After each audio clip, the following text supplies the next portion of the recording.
What is up, gentlemen? Good evening, dude. What's up? How's it going, fellas?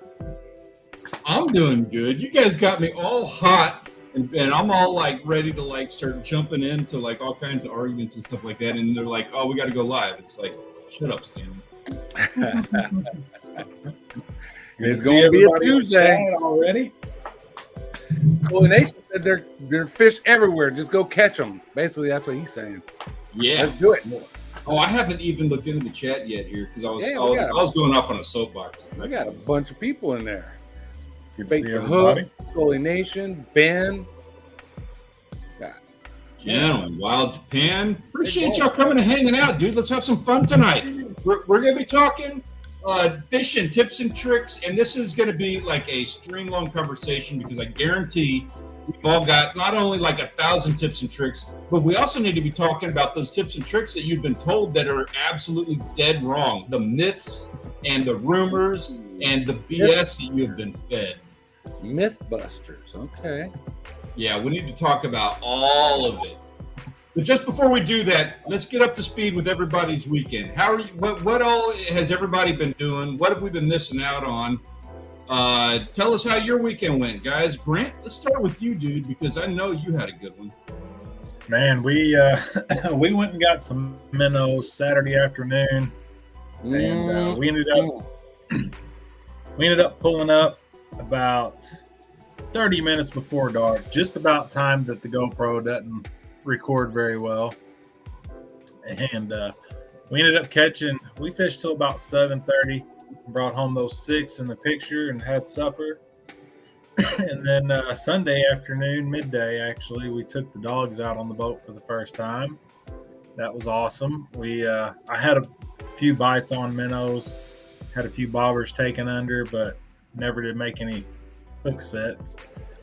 No fish on Sunday, and then Monday afternoon, I noticed the minnows were still alive before supper, and Janet was like, well, you want to go after supper? So we went after supper. We started fishing about 7:30 and fished till about 10. And I caught one small one, and the spot we were at caught those 6 Saturday. Only caught one little one, threw it back, and we moved to another spot, and I caught those 2 that I got in the picture there, and that was it. Caught the biggest one there about 9, and the smaller one there about probably 8:45, and we ended up fishing till well after 10 and didn't catch any more from 9 to 10. Still good getting out there fishing. Yeah. What time are you making dinner if you're getting out at 10 o'clock? Right? No, that's why I said we went after dinner yesterday. We ate about 6. We started fishing about 7:30 and we fished till 10. Yeah, we ate, then we went fishing yesterday. Now, Saturday afternoon, we started fishing probably about 5:30 and stopped at 7:30, and we caught the 6. So we ate about 8:30 or 9 probably. But we ate those 6 Saturday night. Nice. Yeah. Yeah, some more folks. So far so good for 2024. We started out duck hunting and then goose hunting every weekend, and now we've been fishing this week, past weekend. So you got a good year going so far. Starting it off. I got out and fished Saturday. We went out with that buddy of ours, Albert. He's a guide, and he had taken me and Mark and Shay out that one time, wanted to get us back out on bigger fish, and Joel went with us this time. And so we caught a lot of fish, not a lot of big fish, a couple keepers, but not a lot of big fish, but a lot of fish. So it was a good day. That was Saturday. So I've got the tournament we fished. I got that all edited, and I'm going to upload it tomorrow. And then I've got footage still on the cameras from Saturday's fishing trip that I've got to, edit and put together and make a video. And then I got sent a little something. Nice. So this company reached out to me, and this is their beginner level drone. So they want me to do a review on this drone. So I'm gonna bust that one out. It's very much a place. I haven't opened it up yet. I just get the information. I see videos, including the one I already got in the pipe, that I'll have probably double the amount of videos I had last year this time, easily. I'm hoping to do the same. I'm going to increase stuff, but I'll be talking about that a little later. I'm not ready to do that whole thing just yet. Conversation for another day. But what was it? I was going to address somebody here in the chat, and then I completely I missed out on what it was we were talking about. Dude, there's some good fishing. We're going to be talking about a lot of good fishing here because it is good. Let me show you what my weekend was. Oh.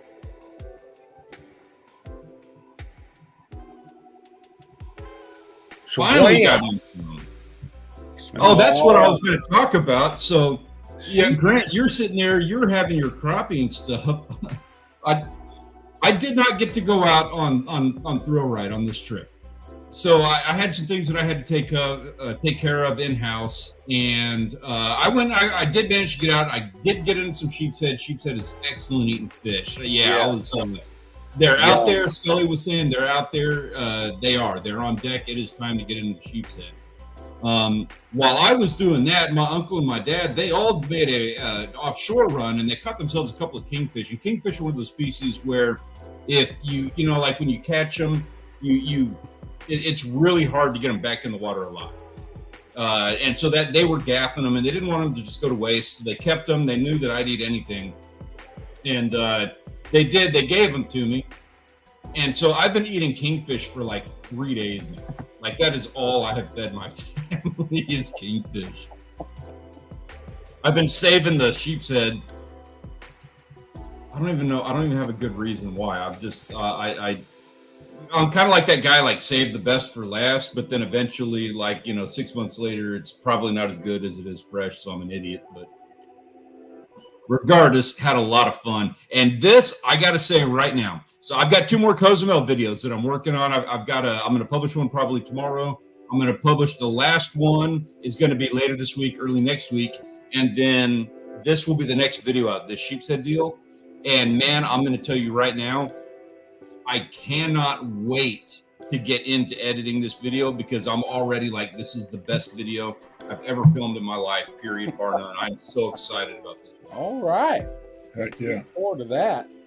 Yeah. Yeah, I even tried catfishing last night. I hadn't tried to catfish in a while. We decided we were going fishing before she started on supper, and she was cutting up some chicken. Like I said, we'll save the scraps. So I took those and threw them out on a catfish rod and never did catch anything. Oh, hey, check this out. So Ben busted one of his reels. We'll take a look at this because I've got pictures of it. His Pen Slammer 3, 4500 sheared the handle off, bringing in too much. We just ordered a replacement. Good Lord, were you bringing bed? He said busted the reel. I thought he was going to say he listed the reel. I was like, man, I'm all about that. Like, I'll buy that in a day of the week. Yeah, he's fixing the handle on it. Yeah. Is that seaweed? Still got a lot of seaweed down there. Yeah, I didn't experience it, but I was fishing at the jetty. Maybe Houston has it. Maybe they got the bayweed pushing out or something. I also haven't been fishing at the beach, so. And we got a group in the house. Everybody's ready to talk about fishing tips. So let's do it, man. Let's get it. Oh, you know what? No, wait. Just before we get into it, there's one other one here. So this is let me pull this down for just a second here. Wild Japan, check this out. He says went and third on a fishing tournament, took his daughter to a pay pond. I got to bring this up because check this out. First off, just gorgeous photo, man. Like that one needs to go in a frame. That is lifetime memories right there. But then check this out. She got her first fish. Aw, that's awesome. How cool is that, man? That's super cool. Heck yeah. Kudos to you, sir. You're doing it right. Yep. super cool. Yeah, I guess he was live last night too, but we were fishing. Yeah, I caught that right when I was going to bed. I apologize. It was a little late for me to be able to jump on. We Go Fishing has also been going on Monday nights. You guys, y'all going to do that normally. Get that together because that's a good. Yeah, I missed theirs too. Yeah, I was actually in there listening while I was getting set up to fish and talked to them for a little bit. Yeah, apparently he's got a child that's playing some ball, so he can't make it in here on Tuesday nights, and then their normal Thursday nights they can't go live, so they're going on Monday nights. Gotcha. Life happens. Yep. Yeah, bait to hook. That's a King Mac that my uncle got. I didn't catch it. My uncle got that. They got a couple of them and a bunch of beeliners. Vermilion. Yeah, they had a good trip. I went and got sheepshead. I'm happy with the catch. Okay, talking about like fishing tips. So here's one of the things that I did when I was out here sheepshead fishing. And if there's anybody from the jetty or whatever, I'm not being shitty. Okay, but I went out there and I was fishing different than everybody else. And I've seen this problem in the past where I do a thing or somebody does a thing and it works. And whenever that happens, everybody's going to be fishing the same spot. They're going to start switching over to the exact same thing that you're doing. So I went and I hooked into a couple and I lost them. I didn't catch them, but then I got a slob of a sheep's head. So I pulled him in.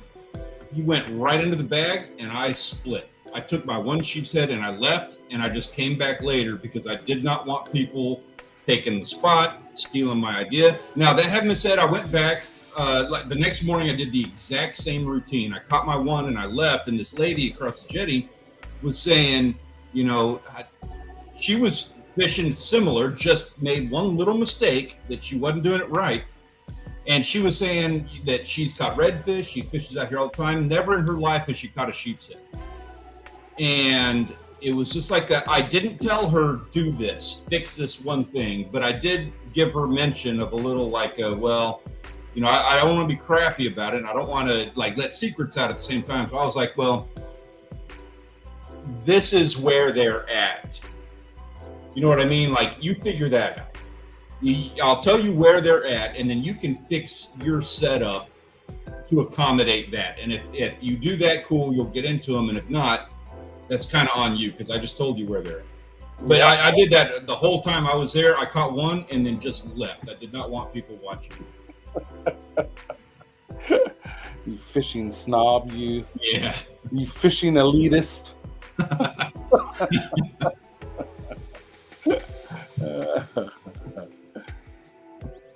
So that's that, but that's legit though. I mean, especially like a place like Packery Channel, that place gets crowded, and it's not even unheard of. You're standing on one of those whatever 5x5 rocks, and you catch a fish. It is not unheard of for you to all of a sudden have 5 or 8 people on the rocks right next to you, all trying to fish that same spot. So I think that's where they're at. So sometimes it's addition by subtraction. Take your fish and get out, so that there will be fish, you know, when you come back next time. Makes sense. So you need first you need something like Navionics so you can see where to fish based on what's down there, and then you need some weather apps, right? So you have wind directions, stuff like that. And I'm big on the Windy app. Yeah, and then Windy's a good one. I like Windy. And then you need an app that tells you tides. And those 3 things together, a good weather app, something that's good on winds and tides, are really what you should review before you decide to go out.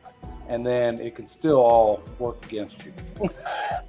Worst case scenario, because you're going to get out there and you're going to you know, there's the whole process of like learning into it. You're going to get out there and try to find your spots. So you got to find the, you know, what works at certain tides and everything, and what direction the water's flowing and where the fish are when the tide's flowing or when it's not.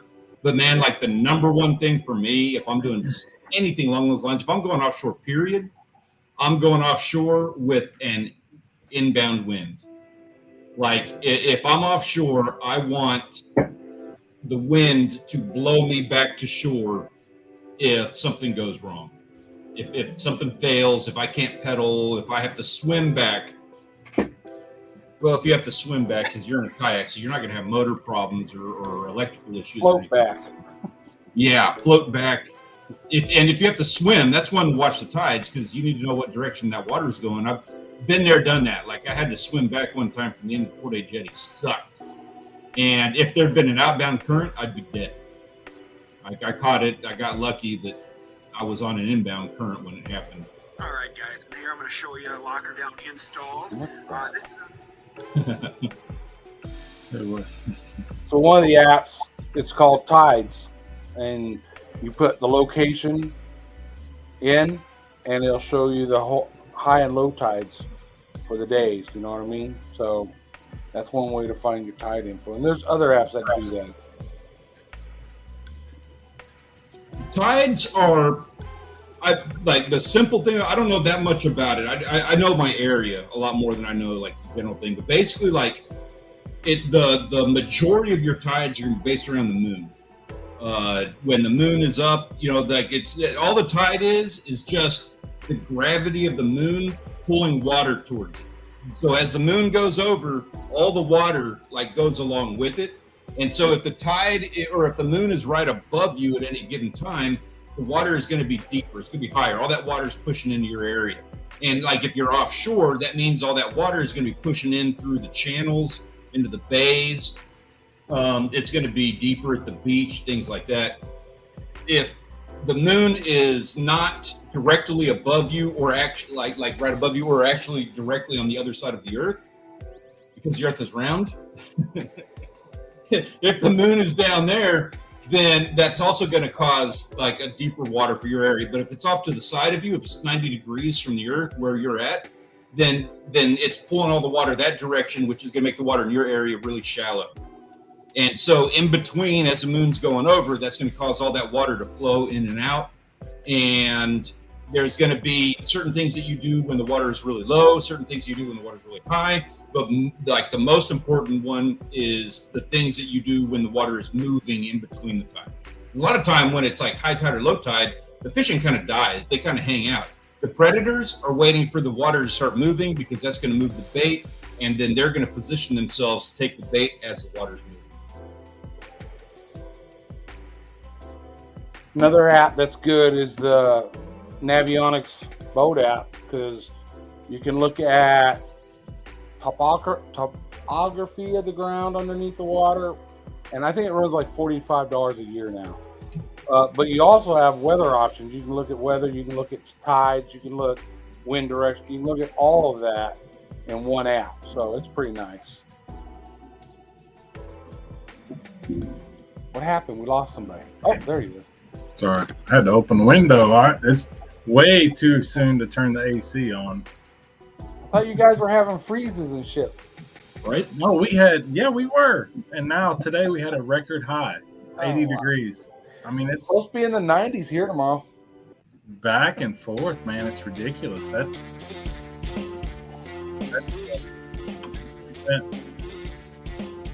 past midnight. It was raining throughout the night, but we just finally started raining this afternoon about 4 o'clock. Dang. We ain't getting no rain. Bait the hook just real quick on you. I'm not gonna. We're not gonna do like a tutorial or whatever on tides. Tides actually get a little bit weird. So tides are also affected by the sun. It's not just the moon's gravity; it's the sun, and they will work with each other. So like you will have those. There's a name for a special tide when the sun and moon line up. But there's also, so what everybody thinks is like, you know, you have the earth here and you have the moon here. And so the moon's gravity is pulling all the water this direction. And so you would think that it actually causes all the water to drain from this side over here, but it doesn't. It actually causes a bubble of water on the other side as well. Tides can get, like, if you look into the stuff behind tides, it's a fun read. It's a fun thing to learn. And don't forget barometric pressure too. Yeah, also, pressure system. Like there's all kinds. This conversation runs deep. Yeah. Right. Yeah, I'm glad I don't have to worry about that stuff up here. Well, barometric pressure affects any body of water. Yeah, the pressure. But I don't pay attention as much as I should. But yeah, well, Right. most of us, hey, I can go fishing next weekend. But I'm going fishing. Exactly. Pressure be damned, you know. Now, when I retire, then I'll be able to look at all that stuff and say, well, this is the perfect time to go fish. But right now, it's like you go fishing when you can go fishing, and you just live with what the weather hands you. right. Yeah, I see these videos of these guys that get stranded in these spots where the tide just goes out and they're just stuck in the mud. Yeah. Yep. It's like, are you serious? God, can imagine. Just stuck in the mud. Just have some beer and wait for the next high tide. Yeah. Well, I think going to I hope I pronounced that right, jetty with a cheapo rod. I don't care about destroying. I have the equivalent of 15-pound, 25-pound line. Recommended. Water clarity, in my opinion, is the biggest determinant on line thickness. Like, you want to go as big as you physically can. That's the way that I go about it, especially with offshore or saltwater. I want to go as big as possible because there's going to be rocks, there's going to be toothy fish, and I want them to be able to handle that line. But the more clear the water is, the more they can see that line, and you will have species that are line shy. They'll see the line, and they'll turn their nose up to a bait if they're suspicious of it, especially if they get fished hard, if they've seen line before. So That's true. I want to say go 25. I would probably go 25. Most of my rods are packed to 25. But if I'm in clear water, I'm going 15. When I was doing those sheep's head, I was actually fishing. That's going to be a whole other story on the video, but I was actually fishing with 8-pound test on that. And that was sketchy. Yeah. That's the premise of the video. So, I wanted to go out with ultralights, and I wanted to kind of test my metal. So that was the reason for it. But I wanted to be better at those conditions when I, in case I need to be.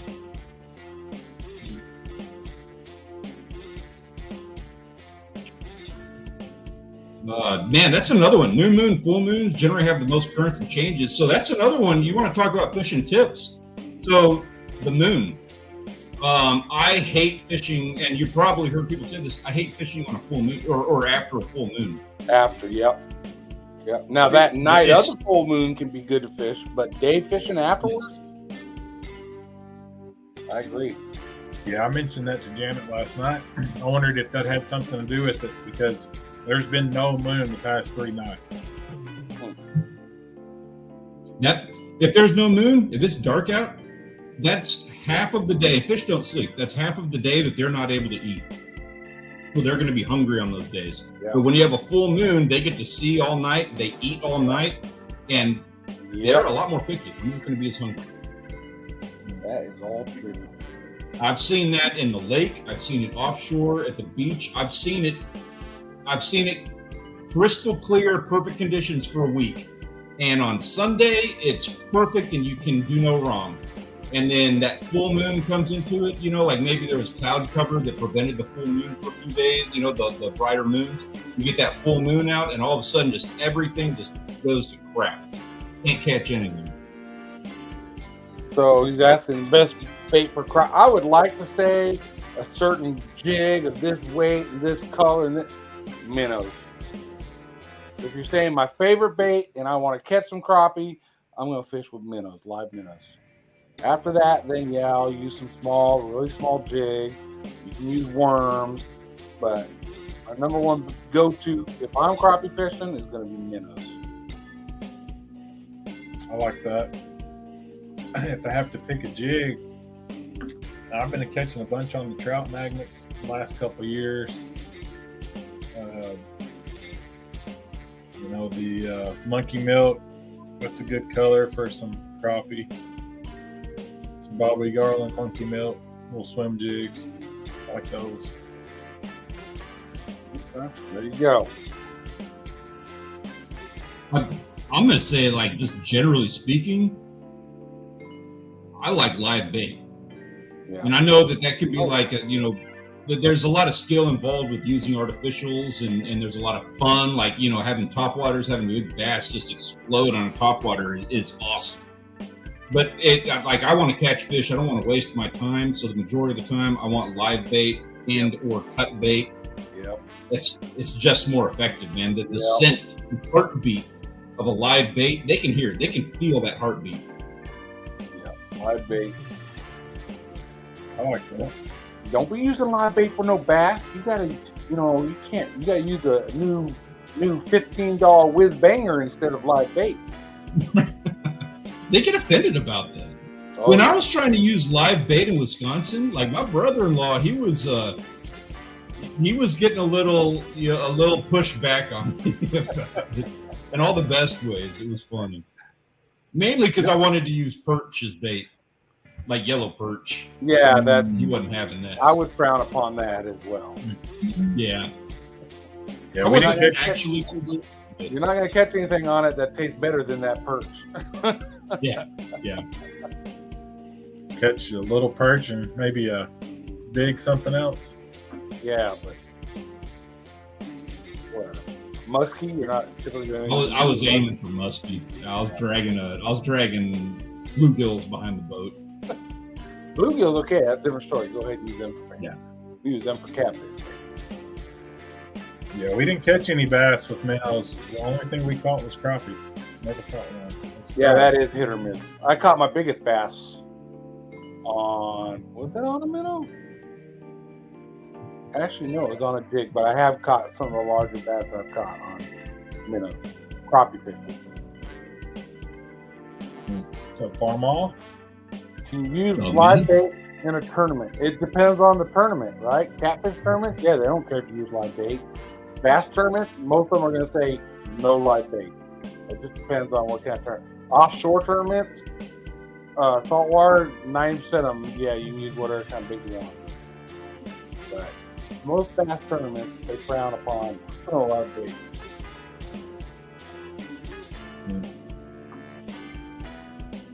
So, Edward's asking, talking live bait, how the hell do you guys prepare shrimp? Like you mean, how do you hook it as a bait? Because that's an interesting one in and of itself. There's like 50 different ways of hooking a shrimp. Yeah, if I'm using a popping cork, like trout or something, I use a live shrimp. I like to hook them right under that horn. If you're looking at them, there's eyes, that horn between their eyes. There's a black spot. That's kind of like their brain. Don't stick your hook through there, because now you're fishing with dead shrimp. So just before that, hook it under that horn. And there you go. You're pulling up some good pictures.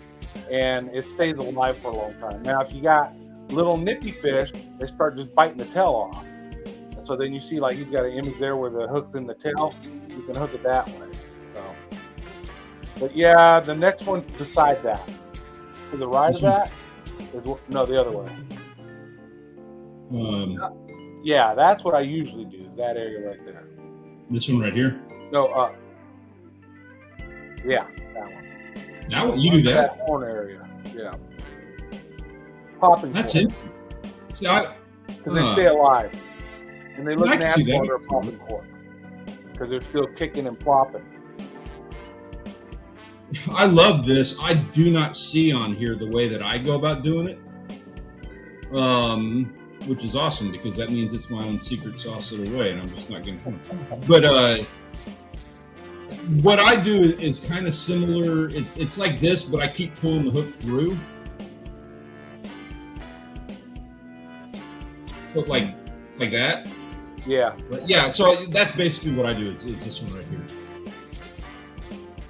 Keeps them alive. I think that's important because if you're going to use live shrimp, that is an expensive freaking bait. So you want to keep them alive. I like the presentation on that, especially if they're crawling around the rocks or something. If you're doing a popping cork, that might not be the best way. You might want, when you pop them, for the you want the action to be a little bit more natural. I don't think it would be natural pulling backwards like that. Yeah, because they can still swing their tail in and out if you got it through the head area. But yeah, it just depends on how you're fishing. And then if it's not live shrimp, then I'm right through the meaty section of the tail. I tend to keep it the same, even if they're dead. I guess I'm just used to like cooking that way. It does depend. So when you're hooking like any kind of live bait, one thing that I'll do if I'm doing a bottom rig, or depending on the rig that I'm using, I will hook them different. Sometimes I'll hook the fish like a live bait. If I have a weight holding him to the bottom, and then, you know, like a drop shot with a line coming off on a hook, I'll hook him kind of towards the anus because he's going to be swimming up and away from that weight. And I want that to be a natural presentation. If I'm using a popping cork and he's dropped down beneath that, then I'll hook him kind of in the back of the neck because he's going to be swimming down and away from that popping cork. Just like fishing with minnows, you usually hook them through the eyes or the mouth. But sometimes we'll hook them right through the back. So it depends on how you're fishing them. So I hook them through the back. Yeah.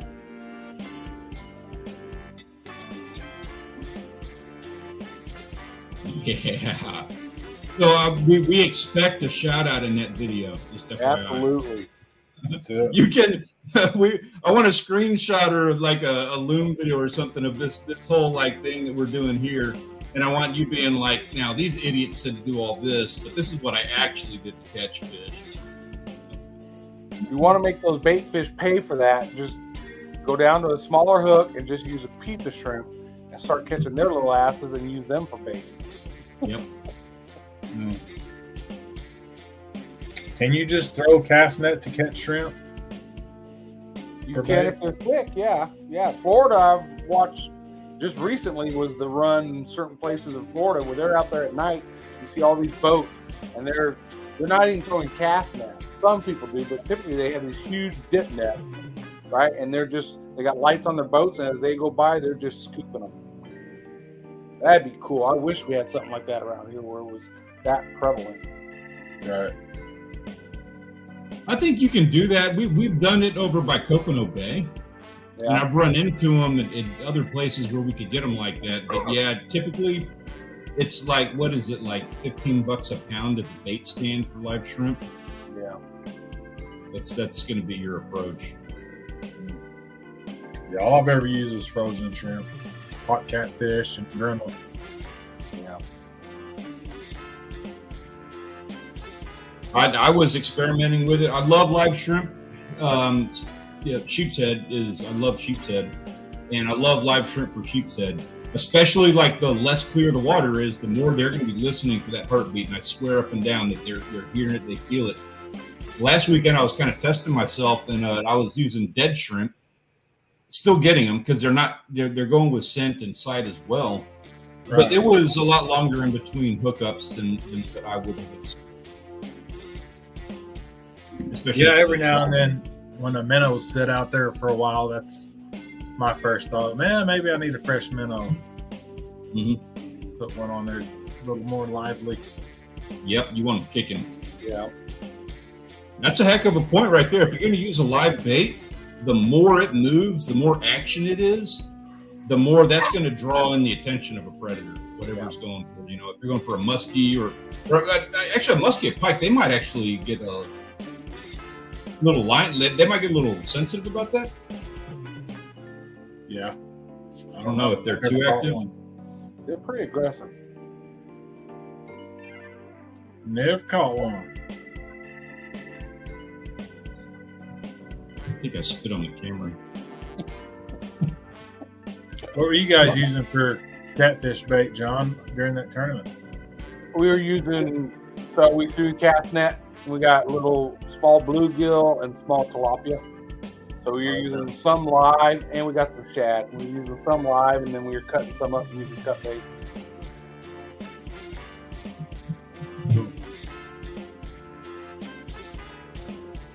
Heck of a point, Stelling. I don't do that with shrimp, but I can absolutely see why you would. We have like that, I don't even know what it's called, but it's like wax line or something you use offshore to tie squid. Yeah, kind of like dental floss type shit. Yeah, like dental floss. Yeah.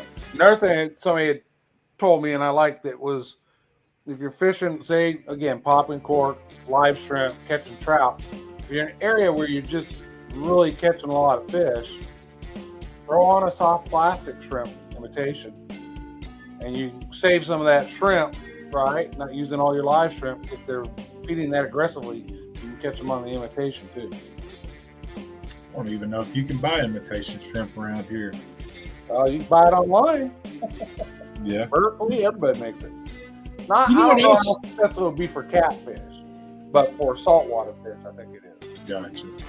But they're going for like if they're site based. Yeah. You know, that's a funny one we were talking about last summer when we went up to Wisconsin. We were doing all this fishing down here on Padre Island, and we go to Wisconsin, and they had never heard of fish bites or fish gum. Huh. I thought that was weird. They got new fish bites out. The guys had them at the tournament for us to check out. It's a catfish fish bite, and it's round, and it's kind of like a spongy thing. I don't even know how to explain it. I thought it would just wear off your hook pretty quick, like their old stuff. But it seems to stay on the hook pretty good for the people that tried it. So I'm not sure how good it is. But they got shrimp flavored, they got liver flavored, and it's directed at catfish. It's fish bites, just like taking all the leftover stuff that rotted, like all the old fish bites that don't work. So they just let them mold them in there you go.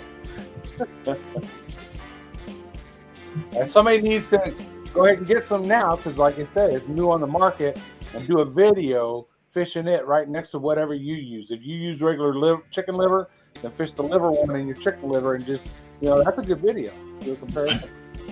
1,000%. I'll double down on that and say, get yourself a $5 pack of fish bites and go fishing up in the lakes like Grant. I'll send you a thing of fish bites and do a video of fish bites in the lakes up north or something. Yeah, I've never even heard of them. So you can catch catfish with them? Yeah. They're huge down here. They Like catch fish catfish bites. with the regular fish bites, shrimp flavored. So this other one should be just as good or better. Okay. I'll check them out. Caught reds on, caught speckled trout on fish bites. I mean, almost everything. Whiting, of course. Mhm. Pompano. Almost everything bites fish bites. Yeah, it's just a little like they have different shapes, but it's a strip of this orange. Like it's like what's that gum from the 80s? Yeah, bubble tape, Yeah. like bubble gum. You got It's pink, just like you the got thing of bubble gum. orange, you got white. They got all different colors, and then they got shrimp flavored, crab flavored, sand crab flavored. Now they got all different kinds. Huh. And you just what a lot of people will just put it on the hook and put it in the water, and it's that bright color, so it'll catch some attention, but it also puts out a lot of scent. Freaking out, yeah. A lot of people too will do like what if we're using it, what we'll do is take a piece of shrimp and then use that to hold the shrimp onto the hook a little bit. And it just releases extra scent. It gives some color, and then if something comes up and steals the shrimp off of your hook, they're not going to steal that fish bite. Like that thing stays to the hook. They're impossible to get off. They got this one that they've got long lasting, and they got non-long. Non-long lasting is just that. You don't want that. Get the long lasting. It has kind of like a fiber mesh in the middle of it. Like when you're done fishing, you'll be mad because it's hard to get that crap off your hook. But while you're fishing, you can catch multiple fish on one bait with that stuff. Yeah. Okay. Somebody send me an Amazon affiliate link. I buy them from Amazon whenever I need them before I go to the coast. They don't last real long. I keep them back up in the fridge. Yeah, exactly. They don't last real long. They start turning colors and stuff. So if you're not using them, keep them in the fridge, like you just said. That makes them last long. What's up, Dark Lord? How are you doing, man? Good to see you. What's going on? Appreciate you coming, hanging out with us. Mullet, Kansas. Yeah, catfish will eat anything that looks like a bait. Catfish are going to eat it. They eat shad, so of course they're going to eat mullet. We were when we were all up in Michigan. We were trolling for walleye in like 40 feet of water, and I hooked a nice catfish like 20 feet down on what were we using, crankbaits? Those little divers. Yeah, we caught them on crawler rigs while trolling for walleye. Everyone up there hates them, but then once in a while they'll be like, "Hey, You want to do a catfish fry for us if you catch it? Yeah, we can do that. Oh, here, you know what? Here, I'm stupid. Let me, since we were on the topic of the conversation, let me just bring it to the screen and show you what fish bite looks like. Yeah, hold them up. We got time. You got to do photos pretty soon, but we got time. Yeah, I want to see what they look like. There you go. Now, let's remove. Yeah, remove the comment real quick.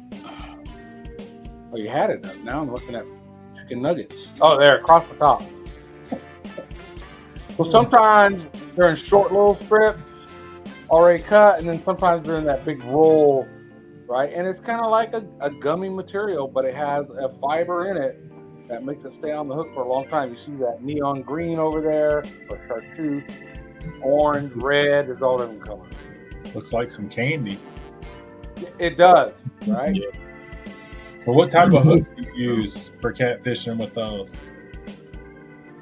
J hook, Kale hook, circle hook, pit, Nathan? yep. See that one towards the end there where it's just one piece? It'll come just like that orange piece right there. So yeah, you can buy it in a big roll of it, or you can buy it individually. I usually buy the pack that have the small pieces already cut. John, have you ever done fish gum? I've seen it. I've never tried it. I guess it's kind of a competition for fish bites. It is, and I'm not gonna. I'll be honest with you. I prefer fish gum. Really?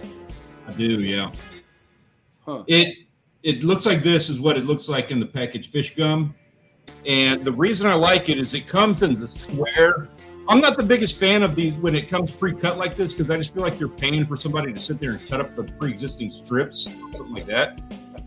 But this hooks easier.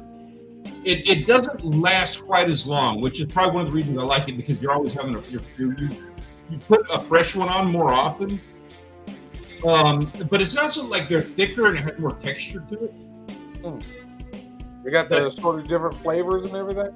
Yeah, they got all the different options for you. There you go. There's your video, Stanley. Get some fish bites and some fish gum and fish them side by side. I can't do that video. I've thought about it, and I catch everything on anything that I cast, so it's not a fair. They're equal. They'd be equally good. Is that what you're saying? Yeah. Yeah, those side by sides are always funny. People swear by them, but you could be fishing right next to your buddy, and you're both using minnows, and he's catching fish and you're not. It's not. It's not scientific to say I put one bait and a different bait and they all bit this bait. You know what I mean? You can have one be an indicator closer to the rock, closer to the pad, and so it's attracting more of those, Depends. There's so many variables. Yes.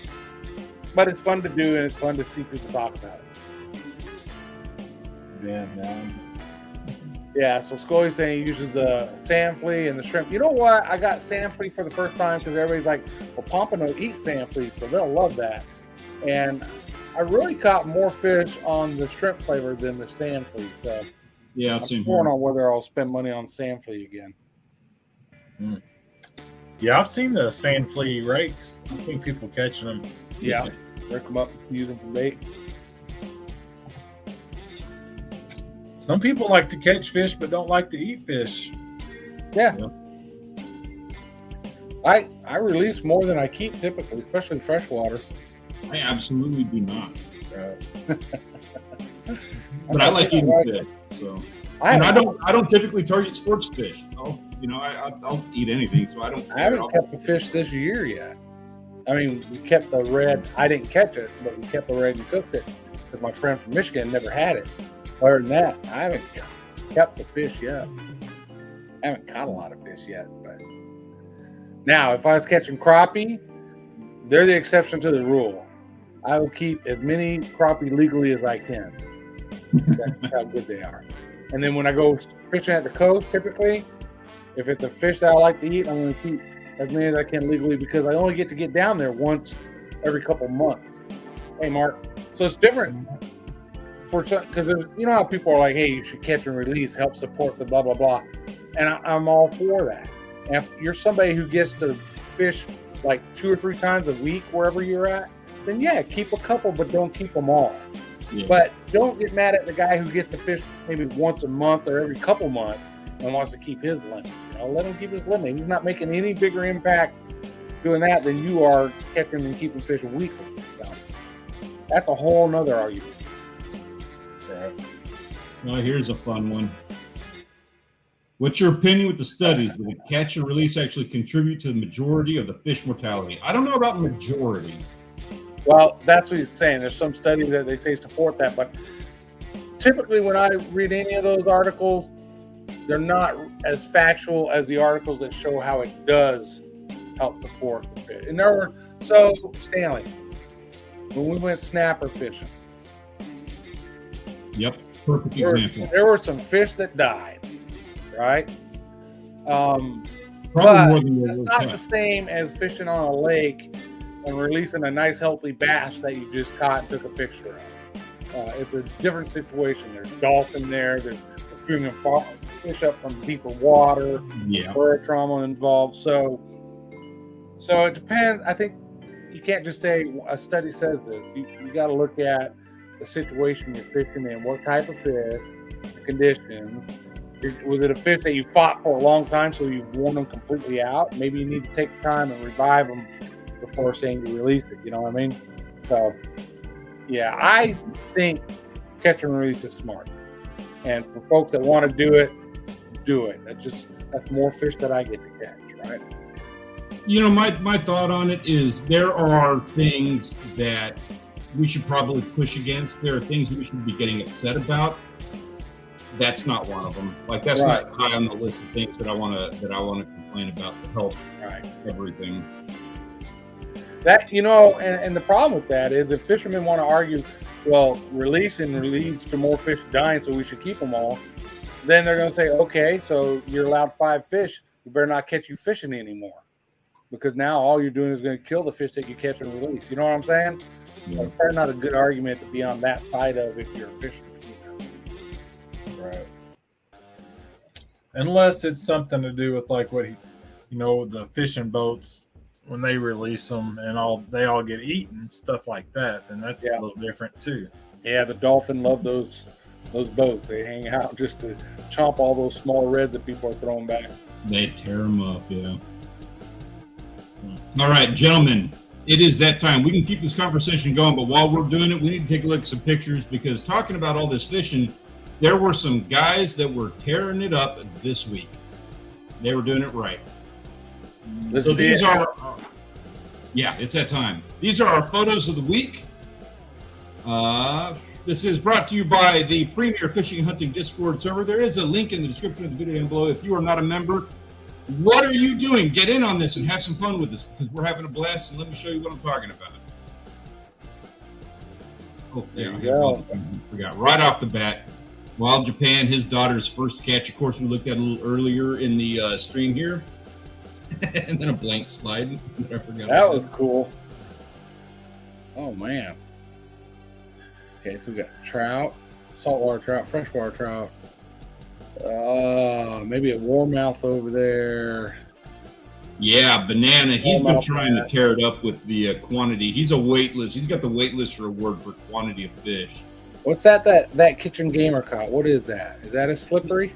That kitchen gamer is in New Zealand. It's a species of wrasse. I think he called it a spotty. Okay. And kitchen gamer, his name's Peter. So I was like, you know what? We do need more Peter around here. My brother's not in the show tonight, so guess what? That kitchen gamer, you are more Peter tonight.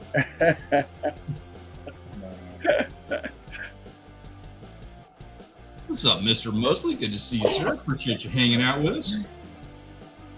Long time no see, Henry. Yep, that's my Peter's running gag. My brother's running gag is hashtag more Peter. But he got robbed tonight because he wasn't here to defend himself. Sorry, bud. That's on you. You lost it. Yep, go catch a fish. Oh, there you go. Got fresh, got salt. Yeah, Man. That's gone fishing. Dang, gone fishing doing it up. Yeah. Bass, crappie, speckled trout. Golly. And good ones. Yeah. It's like Man, that camper's parked in a good spot. Yeah, the water's right there. Get up, Awesome. have your coffee in the morning, and throw a line out. Shit. Yeah, go catch some breakfast. I love that. So Stacking with Passion. Appreciate you coming hanging out with us. Hey, Taking a look at some fishing pictures for the week. Man. Next up, we got Big Hit Savage, which I don't see him in the chat here tonight, and that is unfortunate. Holy. Yeah. Tearing it up. He's also going, he's a waitlister from last week, too. He's one of the guys on the server who's just caught more fish than anybody should be allowed to catch. And on top of doing all of what he's doing, he got himself a 5.8-pound bass. That's a nice one. Yeah. That's a nice one. I'm not much of a bass fisherman, and that beats my top bass for sure. pretty. Yeah, he's got me Yeah. beat. I'll be Black honest. crappie is really pretty in that picture. Oh, you know, and you know what's completely underrated on this is that where he's got that hood on in the top center of the picture, that is a stud of a bluegill. Mm-hmm. Yeah, that is a bluegill. Mm-hmm. Yeah, he's tearing it up for sure. Maddie. Keep doing what you're doing, man, because you're Yeah. doing it right. Oh, that's a nice flathead. Yep. What is that bottom left? That's freshwater trout. I forget. Is it? Oh, it's hard to tell from the. I guess it's got its head turned or something. Yeah, it does. He's trying to get away. And barracuda. He said that was the most unusual trout he's ever caught. Yeah, I guess. Ben out there. Yeah, There's a busted reel right there. And that's the fish that did it. Right. That giant whiting just tore it up. Come on, Ben. Use the rod. That stud of a whiting took that rod handle. It took his sleeves, everything. Yeah, he had long sleeves on before he hooked that fish. Poor Ben. Man, pretty trout. Looks like brookies. Yeah, money bet. He knows what he's doing. He gets good photos. Striper. He gets stuff. And a pike. A lot of good fish on that. Dark Soldier, always good to see you in here, man. I don't see you in the chat, but man, it's good to see you catching fish. Man. Boy, a lot of people got out and did some fishing. Yeah, they did. Yeah, they did. Holy smokes, I'm jealous. I gotta get off my ass. Is any updates on the boat? The end of this month, I'm going down to do some repairs and upgrades. So yeah, that's the latest update. Man, nice trout. That looks like one of the, what are those, porgies of some sort? Again, that's He down said under, that right? was black. I want to say black bream or something. Huh. I don't know. You know what? I've got it right here. I can look it up. Sometimes they're catching fish down there, and I'm like, oh, that's some type of snapper, and they call it trout or something else. I'm like, okay, they just got completely different names for the types of fish that they have down there. Yep. Plus, oh, that's a grouper. No, that's something He else. said blackfin bream. Okay. Yeah, he's down in Australia. We've Hopefully had they that- taste good because he catches a lot of those. I've seen a lot of photos of those. Yeah. Every week he's got another Yeah. like just bucket of them over here. Yeah. At gunpoint, I want to hear more of this. Like I want to hear more people in the chat talking about this. He's going to go out and do some fishing right after the stream. Like he's hanging out here with us for the stream and waiting for this to end so that he can go out and do his fishing. Nice. Yeah. You need to be live streaming your fishing trips. He tried, didn't he? Try to get in the stream with us, but it just wouldn't work because of where he was at or something. Somebody did. I don't remember who it was. He's doing a YouTube channel. He is trying. Stubian over there's got a couple of good bass. And that is it. It is that time of the week. Gentlemen, we need to get ourselves a new photographer of the week. Who is going to be the one added to our 2024 Wall of Fame? Man, look at all that. And our options tonight are Big Hit Savage, Eagle and Banana with... Oh, wait, no, I don't think these are the right photos. I think I got that wrong. Oh, I love it though. That's awesome.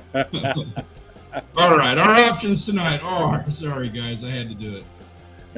Shaggy with a nice flathead, Dark Soldier with his pike, and Big Hit Savage with an absolute stud bass. Guys, let us know in the chat right now, A, B, or C, who is it that is going to walk away with our Photographer of the Week award this week? All right. I usually like the angler in the picture, which all three are, and I like the whole fish in the picture.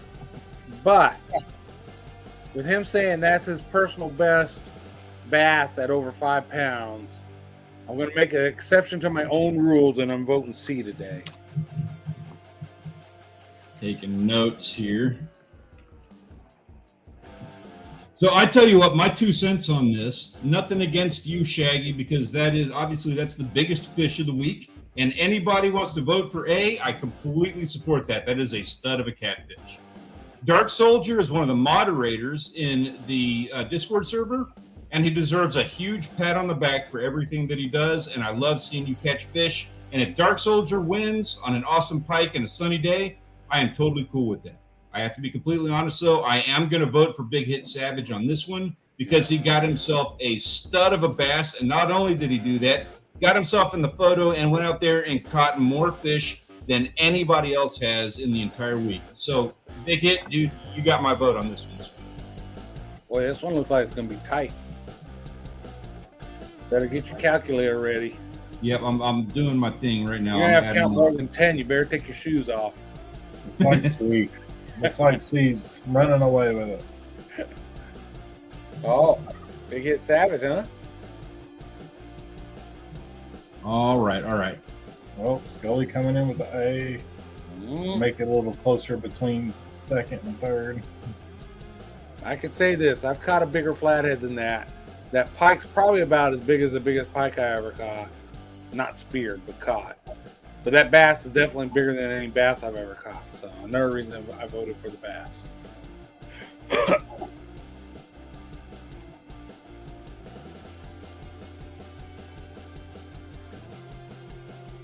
At gunpoint, I appreciate the vote for Banana. He's definitely getting the waitlist reward again this week because he did go out and catch. He caught a lot more fish than what we were able to represent in stream tonight. So he does deserve a pat on the back.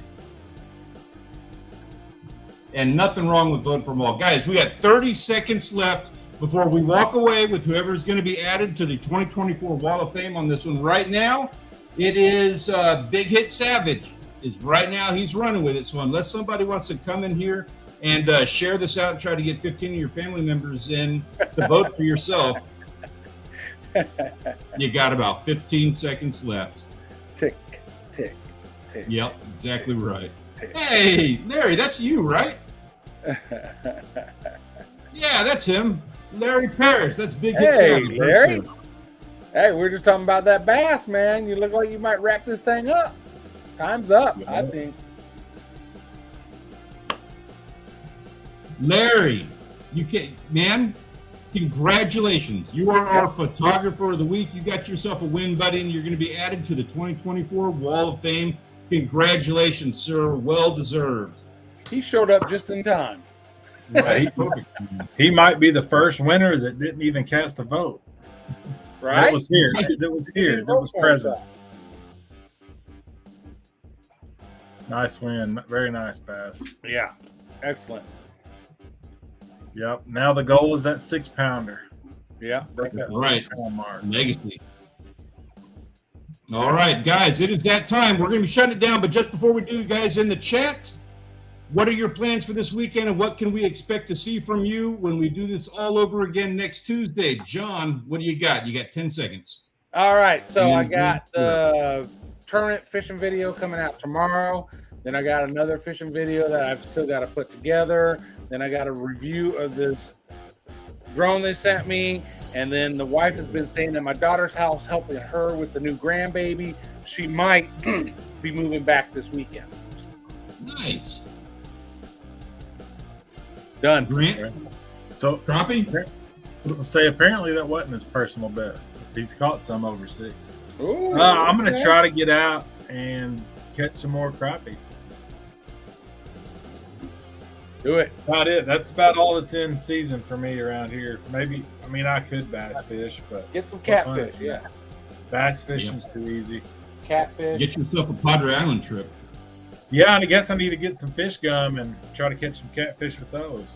Yeah, there you Yeah, we'll get some sent up your direction. I am going to hit the island this weekend myself. I'm going to go do some filming. I've got a ton of stuff that I need to edit. I'm finishing up Cozumel videos, and then it is time to move on to a little bit more South Texas Padre Island fishing and moving on to editing what will be the greatest video I have ever done in my life. I cannot wait to get on go. that I'm looking thing. forward to that one.